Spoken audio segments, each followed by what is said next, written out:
dans le prochain épisode de Demain nous appartient. Tandis que Benjamin prend une décision concernant Victoire, Cédric reçoit un étrange message.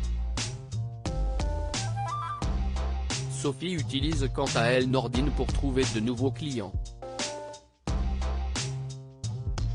Attention, les paragraphes qui suivent contiennent des spoilers sur l'épisode de Demain nous appartient diffusé lundi soir sur TF1. Si vous ne voulez rien savoir, ne lisez pas ce qui suit. Lundi 28 février dans Demain nous appartient. Benjamin prend une décision concernant Victoire au petit matin, Victoire débarque chez Georges. En effet, elle trouve étrange que les Garnier aient décidé de partir en voyage alors que leur fille est toujours portée disparue. Même s'il pense qu'il n'y a pas lieu de s'alarmer, le policier appelle Lionel pour en être certain. En vain. Comme Victoire le supplie de faire quelque chose, Georges contacte Roxane et lui demande de borner le téléphone des Garnier. Dans le même temps, Fanny, Lionel et Emma quittent leur appartement. Bien que l'adolescente ne se sente pas bien, sa mère l'aide à s'installer dans la voiture. Elle a beau les supplier de ne pas la forcer à avorter, Lionel lui rappelle qu'elle n'a que 16 ans et qu'elle doit leur obéir. Lorsqu'ils tombent sur un barrage de police, Fanny commence à comprendre qu'ils ont fait une erreur et qu'ils risquent de perdre leur fille. Peu après, Emma est transportée à l'hôpital tandis que Lionel est interrogé par la police. Ce dernier confirme alors que sa fille est bien rentrée mardi en fin de journée. Si le couple était heureux de la retrouver, Lionel ne voulait cependant pas voir sa fille gâcher son avenir en ayant un bébé. C'est pourquoi ils ont voulu la faire avorter de force. Pour Georges, ils vont avoir besoin d'un bon avocat car ils seront poursuivis pour séquestration, mise en danger de la vie d'autrui et entrave à la justice.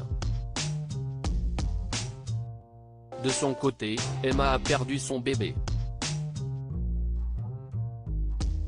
Benjamin, qui a été libéré, se rend donc à son chevet. Sachant pertinemment qu'elle est vaillante, le médecin assure qu'elle surmontera cette épreuve et que le moment venu elle aura un autre enfant. Devant sa bienveillance, Emma lui dit qu'elle aurait bien aimé avoir un père comme lui. Des mots qui touchent beaucoup Benjamin qui reconnaît lui aussi qu'il aurait été heureux d'avoir une fille comme elle. Très en colère contre ses parents, Emma a décidé de quitter Sète pour s'installer chez ses grands-parents en Ardèche. Plus tard, Victoire croise Benjamin dans les couloirs de l'hôpital. Après s'être assurée qu'Emma allait bien, elle déclare que s'il lui en avait parlé plus tôt, elle aurait pu comprendre voire même l'aider. Cependant, Benjamin n'était pas aussi sûr car le jour où il lui a dit la vérité, ce n'est pas l'impression qu'elle lui a donnée. Bien qu'il l'aime, il n'est malheureusement pas certain de parvenir à surmonter cette épreuve.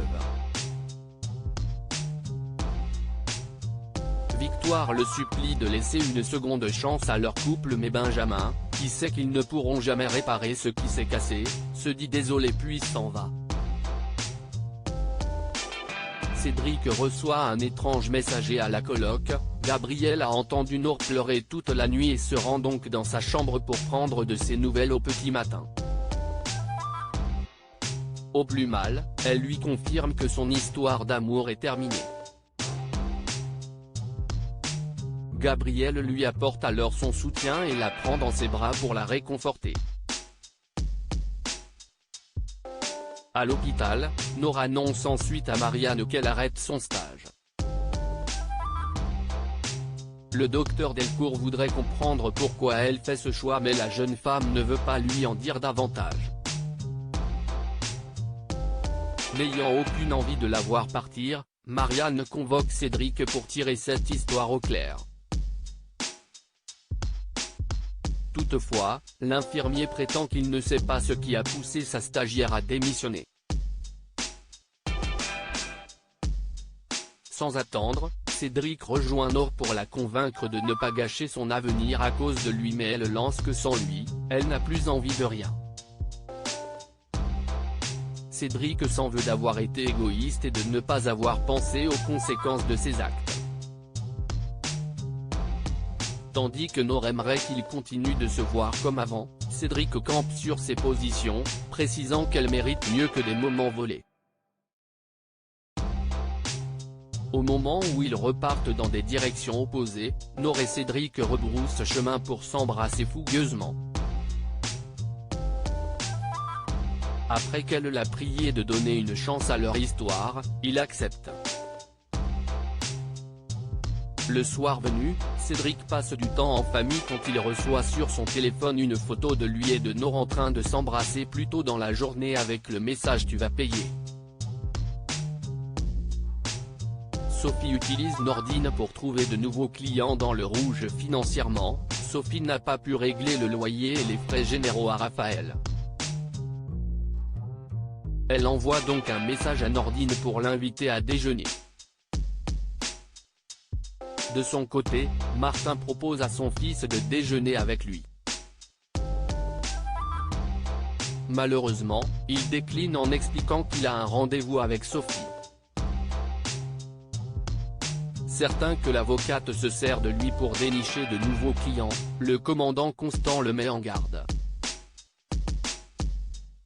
Selon lui, Sophie est une menthe religieuse qui le jettera dès qu'elle aura obtenu que ce qu'elle veut de lui.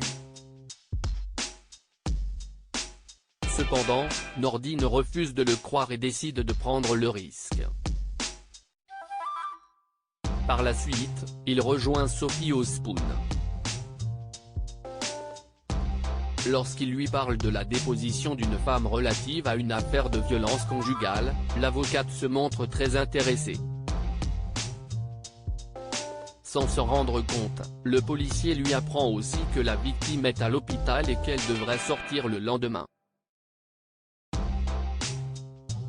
À la fin de leur déjeuner, Nordine et Sophie choisissent de se revoir. Après avoir déposé un baiser sur sa joue, l'avocate se précipite à l'hôpital pour rencontrer la victime. Une fois qu'elle lui a promis que son mari ne restera pas impuni, Sophie lui donne sa carte ainsi qu'un rendez-vous le lundi suivant.